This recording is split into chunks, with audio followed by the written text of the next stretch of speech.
Hi, I'm Ruth Rickey, and today I'm going to show you how to cover a dummy cake, but you could cover a real cake, and I'm going to use the new FondX Mat.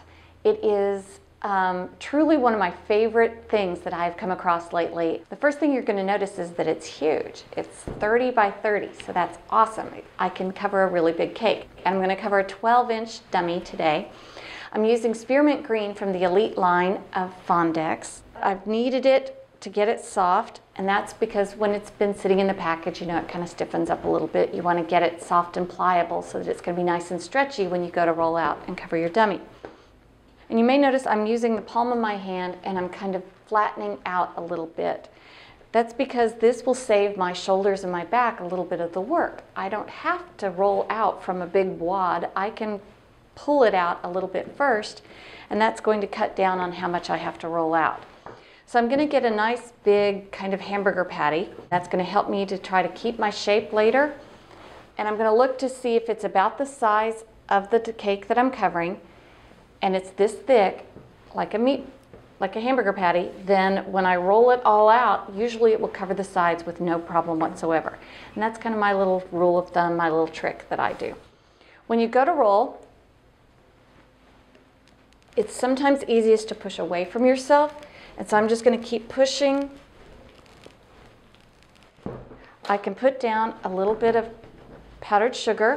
You don't want a lot because you don't want to change the consistency of your rolled fondant.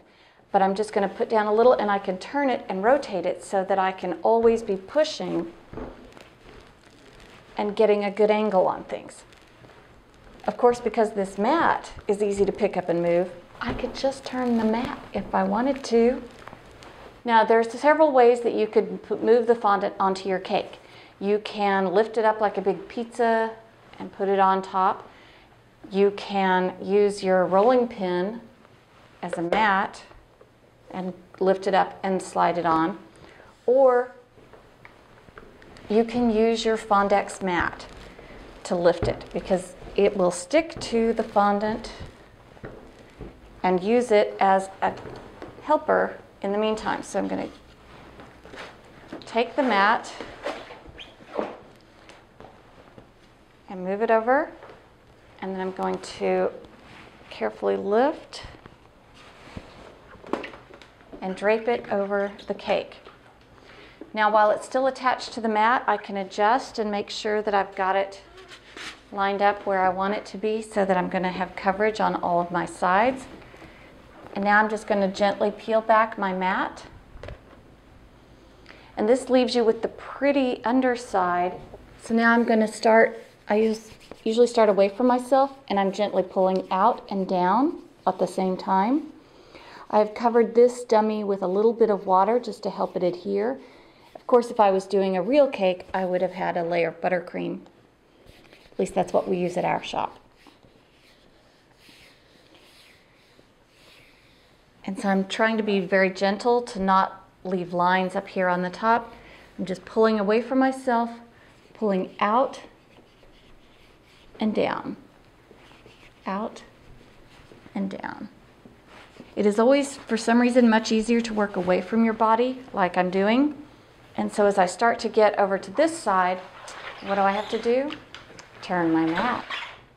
Isn't that great? So now everything else will be away from me, and I can pull and continue stretching it into place. This fondant has a lot of wonderful stretch. The Elite is a really good product. And besides the fact that it already comes in so many wonderful colors, it has a lot of give to it. So I'm not running into issues with dry fondant at this stage. I don't have any problems with it buckling or pleating or anything. I can just keep easing it out and down until I get that last little bit covered. So I would just take a little piece of rolled fondant,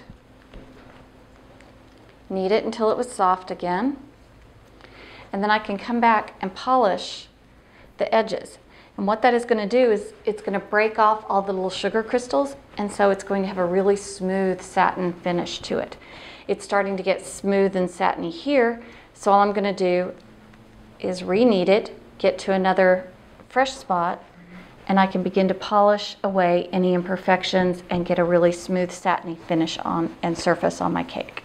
And that's how easy it is to cover a cake with the FondX Mat.